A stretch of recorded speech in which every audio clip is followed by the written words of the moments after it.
इस वक्त संपादक अशोक मिश्र भी हमारे साथ जुड़ गए हैं। अशोक जी, सीएम आवास पर तमाम नेता पहुंचे हैं और अब से थोड़ी ही देर में विपक्षी एकता की ये बैठक शुरू होगी, महामंथन होगा। क्या तस्वीरें इस वक्त अशोक जी सीएम आवास की? बिल्कुल बिल्कुल, देखिए रस्मी जो बैठक है वो अब शुरू हो चुकी है और सभी बड़े नेता यहाँ पे आ गए हैं और सीएम आवास और बैठक की जो विहित प्रक्रिया है वो अब शुरू हो चुकी है।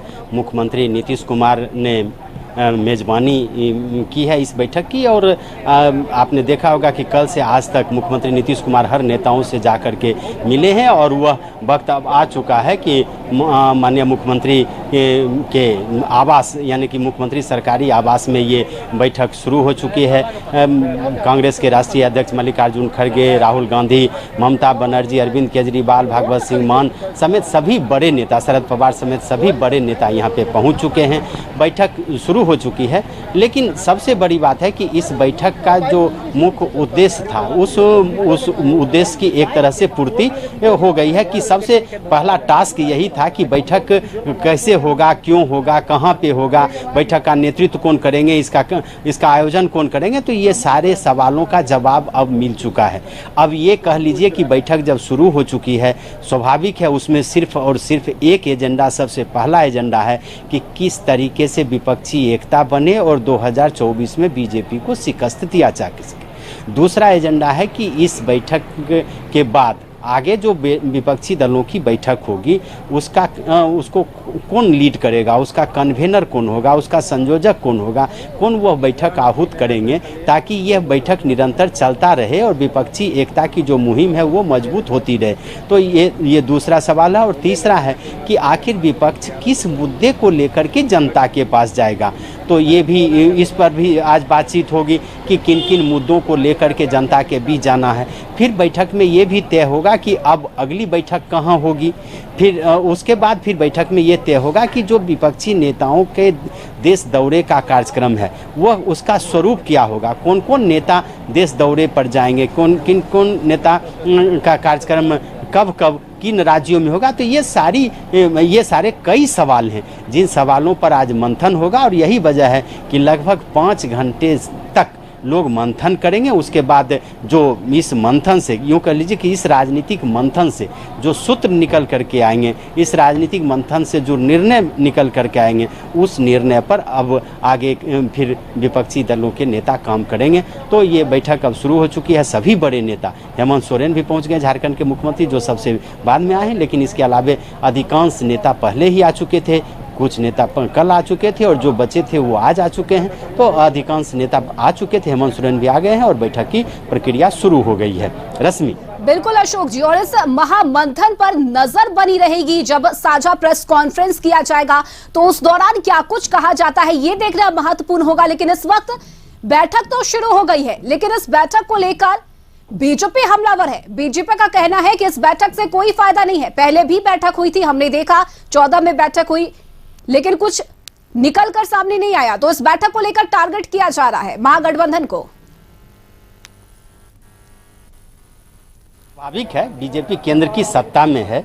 बीजेपी को लग रहा है कि अगर सभी विपक्षी दल एकजुट हो गए तो 2000 चुनाव का जो चुनावी संग्राम होगा, महाभारत होगा, वो काफ़ी टफ होगा। यानी कि बीजेपी को भी कड़ी मशक्कत करनी पड़ेगी। ऐसे विपक्ष की फूट का लाभ बीजेपी को मिलता रहा है, तो स्वाभाविक है बीजेपी की भी चिंता बढ़ेगी। लेकिन जो सबसे बड़ी बात है कि बीजेपी लगातार पहले से कर रही थी कि सभी विपक्षी दल के नेता एकजुट एक मंच पर नहीं आएंगे, लेकिन आज अधिकांश विपक्षी दल के नेता आ चुके हैं। जो नहीं आए हैं उन्होंने किस कारण से वो इस मीटिंग में नहीं पहुंचे हैं इसकी वजह भी बताई है। लेकिन इतना जरूर आप कह सकते हैं कि अधिकांश विपक्षी दलों के नेता यहाँ पे आ चुके हैं।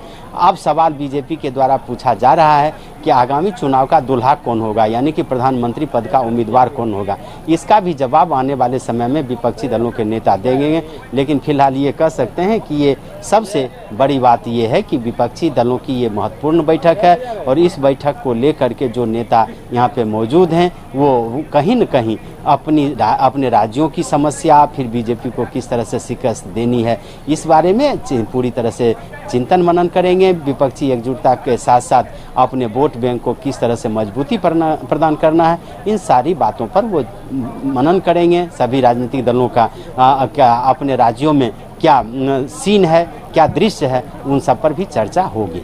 बिल्कुल बिल्कुल अशोक जी, और इस महामंथन की अगर हम बात करें तो देखिए इसमें कई बड़े चेहरे हैं, कई ऐसे चेहरे हैं जो मुख्य प्रधानमंत्री पद का दावेदार है, लेकिन आखिर वो प्रमुख चेहरा कौन होगा, वो एक चेहरा कौन होगा जो नेतृत्व करेगा, इस पर सहमति क्या बन पाती है, ये एक बड़ा सवाल है। देखिए रश्मि, ये सवाल बीजेपी के द्वारा पूछा जा रहा है जी, लेकिन आप ये जान लीजिए कि 1977 में जब कांग्रेसी हुकूमत के खिलाफ सभी विपक्ष एकजुट हुए थे, उस समय भी प्रधानमंत्री पद के उम्मीदवार को घोषित नहीं किया गया था। और उस समय भी जब चुनाव हुए तो उसके बाद चुनाव परिणाम के बाद आप ये समझ सकते हैं कि 70 वर्ष से ज़्यादा उम्र के मोरारजी देसाई प्रधानमंत्री बने थे। उस समय एक से एक अटल बिहारी वाजपेयी, चंद्रशेखर, हेमवती नंदन बहुगुणा, चौधरी चरण सिंह, एक से एक बड़े नेता थे, लेकिन उन लोगों ने अपना नेतृत्व स्वीकार किया मोरारजी देसाई का। ये अलग बात है कि 2.5 वर्षों तक ही वो सरकार चल पाई, लेकिन प्रधानमंत्री पद की उम्मीदवारी में कहीं कोई दिक्कत नहीं होगी। उसके बाद अगर आप बात करें 1989 का, तो उस समय भी आप देख सकते हैं कि प्रधानमंत्री पद के 2 प्रमुख दावेदार थे। यूँ तो 3 कहे जाते थे, एक चंद्रशेखर, देवीलाल और वीपी सिंह, लेकिन वीपी सिंह प्रधानमंत्री बने। तो विपक्ष के जो नेता हैं वो बार बार कह रहे हैं कि प्रधानमंत्री का मुद्दा दूसरा है, गौण है। पहला सबसे बड़ा मुद्दा है कि अभी विपक्ष को एकजुट कैसे किया जाए और हर लोकसभा क्षेत्र में एक उम्मीदवार किस तरह से बीजेपी के खिलाफ में खड़ा किया जाए। तो इसको लेकर के अभी सहमति बनी है, और फिर जब विपक्षी दल के नेता लगातार बैठकें करते रहेंगे तो कहीं न कहीं कुछ और बातें जो उनकी समस्या है, उस समस्या आती रहेंगी सामने में, और फिर उसके निराकरण का उपाय भी किया जाता रहेगा। और आप तो जान रहे हैं कि नीतीश कुमार ने जो मुहिम चलाई उसको उन्होंने मुकाम तक पहुंचा दिया। तो नीतीश कुमार भी तो एक बड़े चेहरे हैं ही, लेकिन नीतीश कुमार खुद कह रहे हैं कि वो चेहरे नहीं हैं। उनके समर्थक कल तक जो प्रधानमंत्री कैसा हो, नीतीश कुमार जैसा हो, उन लोगों ने भी अब वेट एंड वॉच की स्थिति बना रखी है। शरद पवार हैं, एनसीपी के राष्ट्रीय अध्यक्ष हैं, वो लगातार केंद्र में मंत्री रहे हैं, महाराष्ट्र के मुख्यमंत्री रहे हैं, वो काफ़ी एक तरह से कहिए कि अनुभवी नेता हैं। तो कई ऐसे नेता हैं जो वहाँ पे मौजूद हैं, जो आज की बैठक हो रही है। लेकिन इससे भी सबसे बड़ा सवाल ये है कि आखिर क्या विपक्ष एकजुट हो पाएगा, और उसी एकजुटता के लिए आज कहिए कि यह पहली परीक्षा है, पहली बैठक है, और उस बैठक में ही फैसला हो पाएगा कि देखिए आगे आगे होता है क्या। रश्मि, बिल्कुल, और आज का दिन अशोक जी बेहद महत्वपूर्ण है, क्योंकि जब सीएम नीतीश कुमार इस मुहिम पर निकले थे तो उस वक्त ये असंभव सा लग रहा था। उस वक्त ये किसी ने नहीं सोचा था कि सीएम नीतीश कुमार अपने इस मिशन में कामयाब होंगे, और आखिरकार आज वो दिन आ ही गया। आज बिहार में महामंथन हो रहा है महागठबंधन का, तो दिन तो बेहद महत्वपूर्ण है। और इस महागठबंधन का मुद्दा क्या होगा, बीजेपी को हराने के लिए, मोदी के विजय रथ को रोकने के लिए, ये भी देखना महत्वपूर्ण होगा।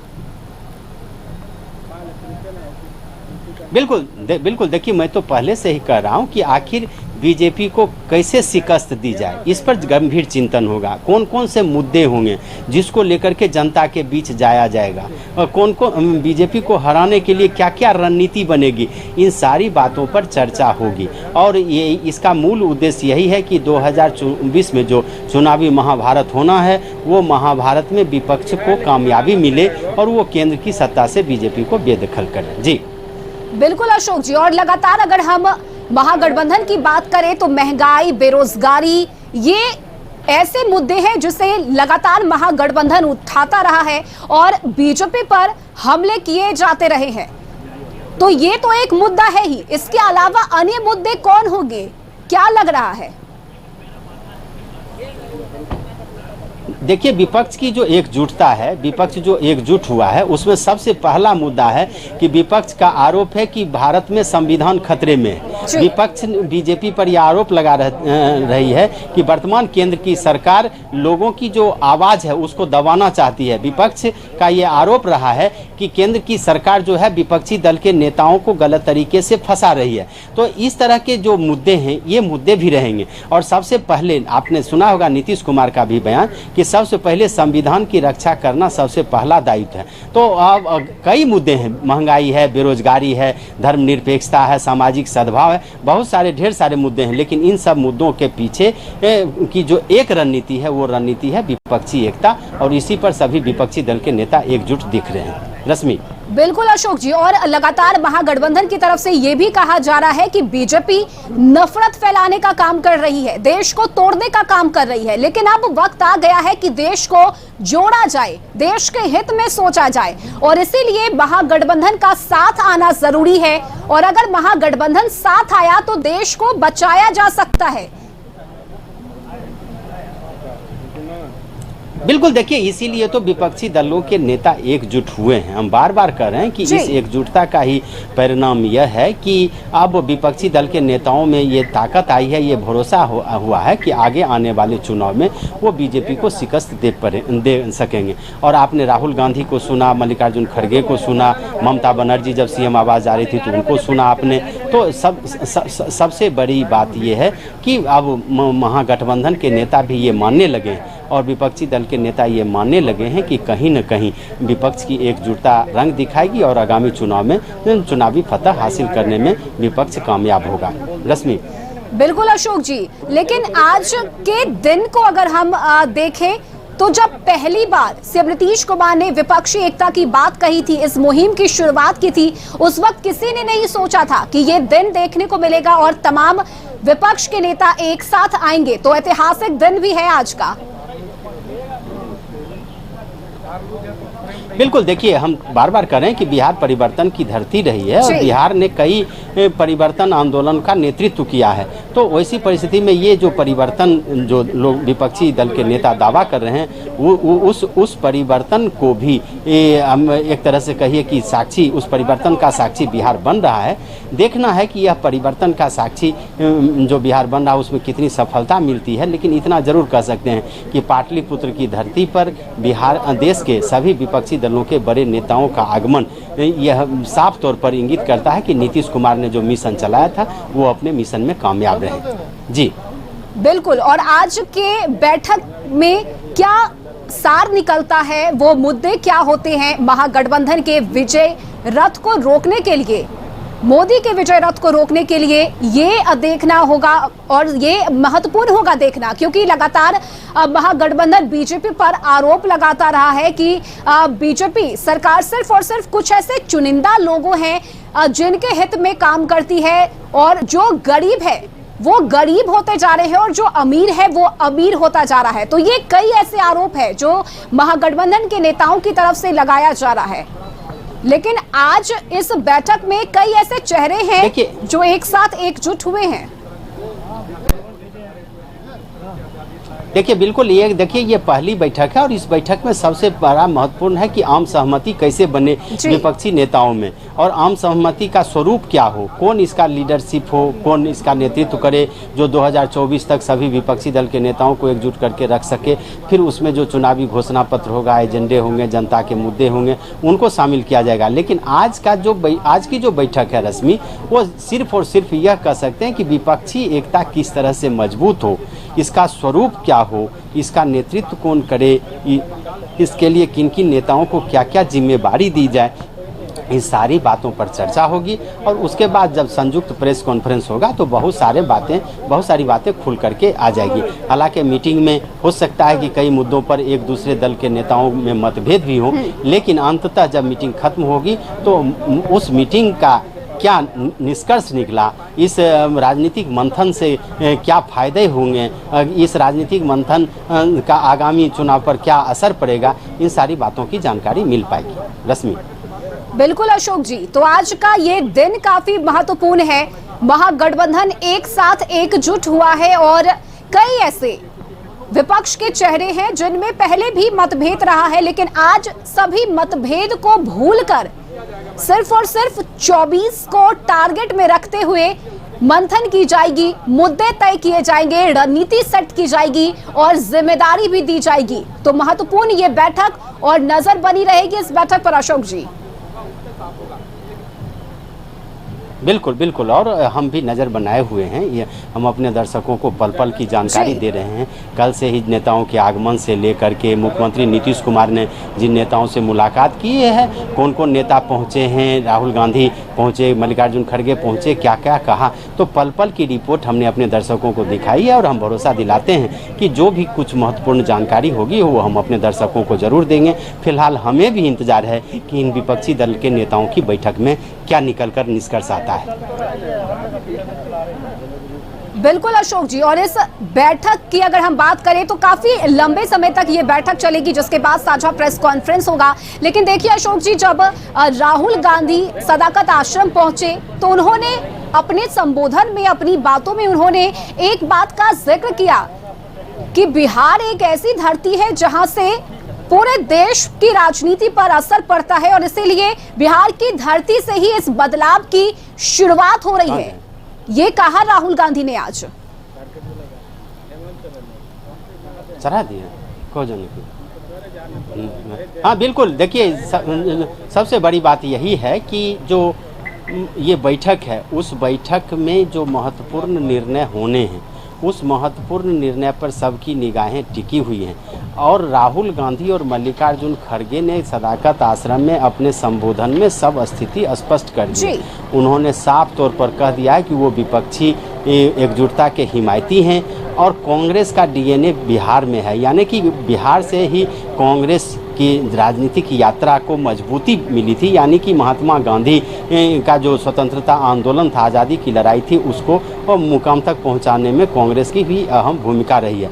तो और बिहार की भी अहम भूमिका रही है। मल्लिकार्जुन खड़गे ने भी ये माना है कि बिहार में कांग्रेस कमज़ोर है। अगर कांग्रेस मजबूत होगी बिहार में, यानी कि बिहार में अगर कांग्रेसी कार्यकर्ता मजबूत होंगे तो वो उनको समूचे देश में चुनाव जीतने में कोई कठिनाई नहीं होगी, यानी कि केंद्र में कांग्रेस को सरकार बनाने में कहीं कोई कठिनाई नहीं होगी। तो एक तरह से उन्होंने संदेश दिया और यही वजह है कि कांग्रेस की मजबूती के साथ साथ विपक्षी एकता की मजबूती के लिए भी कांग्रेस चिंतित है। और कांग्रेस ने दिखा दिया है कि लाख कांग्रेस के बारे में जो कुछ कहा जाए, लेकिन इतना तय है कि कांग्रेस भी चाहती है कि अगर विपक्षी एकजुटता बनती है तो इसका असर आने वाले चुनाव में देखने को मिलेगा। और यही वजह है कि कांग्रेस के नेता भी इस बैठक में शिरकत कर रहे हैं और कहा जा रहा है, ऐसा कहा जा रहा है कि इसके पीछे मात्र एक उद्देश्य है कि किसी भी कीमत पर बीजेपी को सत्ता से बेदखल करना। जी बिल्कुल अशोक जी, आप हमारे साथ बने रहिए। इस वक्त सदाकत आश्रम से संवाददाता गौतम भी हमारे साथ जुड़ चुके हैं। गौतम, राहुल गांधी सदाकत आश्रम पहुंचे, उन्होंने कार्यकर्ताओं में जोश भरा, उनका मूड भी पूछा राहुल गांधी ने। क्या तस्वीर इस वक्त की सदाकत आश्रम की और कैसा उत्साह देखने को मिल रहा है, क्योंकि लंबे समय के बाद कार्यकर्ताओं ने आज राहुल गांधी को सुना है?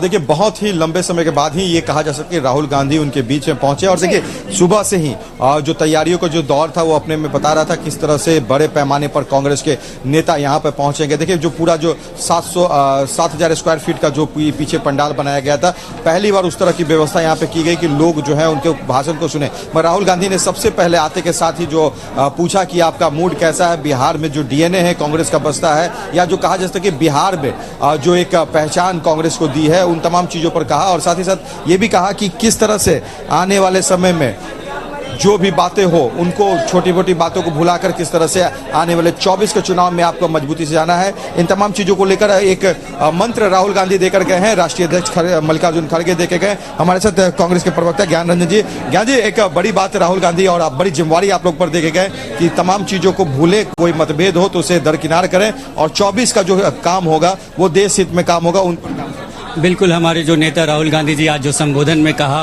वो एक अपने आप में हम कार्यकर्ताओं के लिए ऊर्जा के समान है, एक संजीवनी की काम करेगी। और सबसे बड़ी बात है कि भारत जोड़ो यात्रा जो 4,000 किलोमीटर आते की पैदल यात्रा करके पहली बार इस पावन धरती पे आए थे, तो हम इतने कार्यकर्ता उन्हें भक्त स्वागत के लिए थे कि उनकी तैयारी से आपको दिख गया होगा। और मैं यही कहना चाहता हूँ कि उनकी बातों को हम कार्यकर्ता पूरे तन मन दिल और मन से मानेंगे। और जो उनकी संदेश है, जो मोहब्बत की दुकान की, जो भाईचारा बचाने की जो आप आपकी महंगाई के खिलाफ लड़ने की, जिस तरह से स्वयं संस्था का दुरुपयोग किया जा रहा है, महागठबंधन और विपक्षी एकता की तरफ से जो भी संदेश दिया जाएगा, जिस तरह के टास्क दिया जाएगा, हम सब मिलकर उसे पूरा करेंगे और इस देश को इस तानाशाही सरकार से आज़ादी दिलाने का काम करेंगे।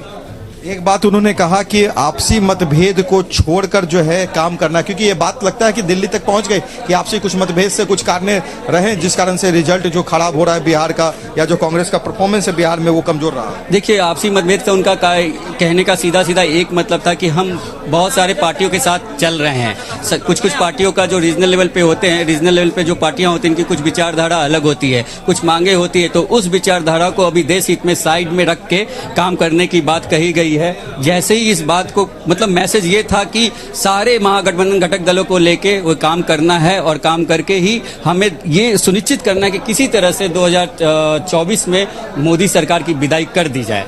एक सवाल यहाँ पर ये उठता है, ये विपक्षी एकता को एकजुट करने की जो बात जो चल रही है, मल्लिकार्जुन खड़गे जी ने बात को कहा कि राहुल गांधी और खुद वो चाहते थे कि विपक्षी एकता एकजुट हो, तो ये कोशिश किसकी रही? माना किसे जाए कि नीतीश कुमार या कांग्रेस की ये सोच रही जिसे नीतीश कुमार ने आगे बढ़ा? देखिए, आपको ये मानना होगा कि जिस तरह से कांग्रेस के बारे में प्रचार प्रसार किया जाए, कांग्रेस एक राष्ट्रीय पार्टी है, पूरे देश में उसकी प्रेजेंस है। इनफैक्ट हमारे आदरणीय लालू प्रसाद यादव देव ने कहा था कि कांग्रेस को बैकबोन एक छतरी के आना होगा और सभी क्षेत्रीय दलों को कांग्रेस के छाता के तले आके इस महागठबंधन का जो उन्होंने विचार रखा था उसको एक स्वरूप देना है और उसी स्वरूप के प्रति हम इस पे काम करेंगे। तो ये कहीं ना कहीं सभी मानते हैं, क्षेत्रीय दल हो चाहे कांग्रेस पार्टी हो या दूसरे अन्य पार्टियां हो जो जिसकी प्रेजेंस नेशनल लेवल पे थोड़ी बहुत है, वो सभी मानते हैं कि कांग्रेस ही एक न्यूक्लियस है, एक सेंटर है और एक फलक्रम है जहां पे सारी चीजों को बैलेंस किया जा सकता है, क्योंकि इनकी प्रेजेंस थ्रू आउट द मतलब अक्रॉस द इंडिया है। और मैं यही बताना चाहता हूं कि सभी पार्टी इस चीज की बहुत महत्ता देती है, इंपॉर्टेंस देती है कि हाँ, कांग्रेस ही बैकबोन है। यूपीए 1 और यूपीए 2 का एक रिजल्ट देखिए, उस तरह जब कैसे बना था। 2004 में अटल बिहारी वाजपेयी ने साइनिंग इंडिया का जब नारा दिया था तो उस समय भी हमारे पास कोई चेहरा नहीं था। हम यूपीए 1 बनाए, यूपीए बनाए और जब हमारे पास बहुमत आया, अटल बिहारी वाजपेयी की विदाई होगी, उसके बाद हमने क्या किया, एक चेहरा ऐसा चेहरा किया, मनमोहन सिंह जी, जो आदरणीय मनमोहन सिंह थे, उनको मुख्यमंत्री कोशिश होगी कि एक मजबूत चेहरा हो। कुछ और भी कांग्रेस के नेता हैं, आपसे भी जान लेंगे। गुड़ मंत्र देकर आप लोग को यहाँ से गए हैं कि आपसी मतभेद को छोड़े और जो काम करना है 24 के लिए देश। बिल्कुल, राहुल गांधी जी का तो शुरू से ये कहना रहा है कि नफरत के बाजार में हम मोहब्बत की दुकान खोलेंगे, तो वो ऐसे भी एकता में विश्वास रखने वाले नेता हैं, शांति प्रिय और सुलभ नेता है, तो इसलिए उन्होंने ये मंत्र हमें देके गए। बिल्कुल गौतम, तो आप हमारे साथ बने रहिए और कार्यकर्ताओं में एक उत्साह का संचार हुआ है राहुल गांधी के संबोधन को सुनने के बाद। इस वक्त संपादक अशोक मिश्र भी हमारे साथ बने हुए हैं। अशोक जी, कांग्रेस के नेताओं का कहना है कि इस महागठबंधन में कांग्रेस पार्टी बैकबोन का काम कर रही है। बिल्कुल, देखिए जो भी दल हैं इस गठबंधन में अधिकांश क्षेत्रीय दल हैं। कांग्रेस ही एक ऐसी राष्ट्रीय पार्टी है जिसका कई राज्यों में सरकार है और खास करके हिंदी भाषी जो राज्य हैं, हिंदी भाषी राज्यों में कांग्रेस काफ़ी मजबूत स्थिति में है और वह बीजेपी को शिकस्त देती रही है। चाहे वो मध्य प्रदेश की बात करें, राजस्थान की बात करें, छत्तीसगढ़ की बात करें, अभी तो हिमाचल प्रदेश की बात करें, तो इस तरह से आप ये कह सकते हैं कि कांग्रेस भी अन्य जो दल हैं उन दल से कांग्रेस की स्थिति काफ़ी मजबूत है। तो स्वाभाविक है, कांग्रेस जो जिसके पास जितना ज़्यादा जनाधार होगा ताकत उसकी होगी और यही वजह है कि कांग्रेस के बगैर विपक्षी एकता की कल्पना नहीं की जा सकती है, ऐसा नीतीश कुमार ने भी माना था। और आपको याद होगा कि बार बार नीतीश कांग्रेस से आग्रह करते रहे थे कि आप विपक्षी दलों की बैठक बुलाइए। तो ये सबसे बड़ी बात है कि कांग्रेस के नेता राहुल गांधी और मल्लिकार्जुन खड़गे ने जो आज अपने कार्यकर्ताओं को संदेश दिया है, तो वो ये संदेश इस बात को साबित करता है कि कांग्रेस एक बड़ी पार्टी है और उस बड़ी पार्टी की भी अपनी जो भूमिका है उससे कांग्रेस पीछे हटना नहीं चाह रही है। और राहुल गांधी ने, मल्लिकार्जुन खड़गे ने साफ तौर पर कहा कि हम विपक्षी एकता को मजबूत करेंगे और उसको मजबूती प्रदान करेंगे। तो स्वाभाविक है कांग्रेस के नेता ये मानते हैं कि अगर कांग्रेस इस विपक्षी एकता में नहीं शामिल होती है तो फिर विपक्षी एकता का कोई मायने नहीं रह जाएगा। तो ऐसी परिस्थिति में विपक्षी एकता को मजबूत करने के लिए कांग्रेस अपने उत्तरदायित्व को समझती है और यही वजह है कि इन दोनों नेताओं ने अपने कार्यकर्ताओं को संदेश दिया है।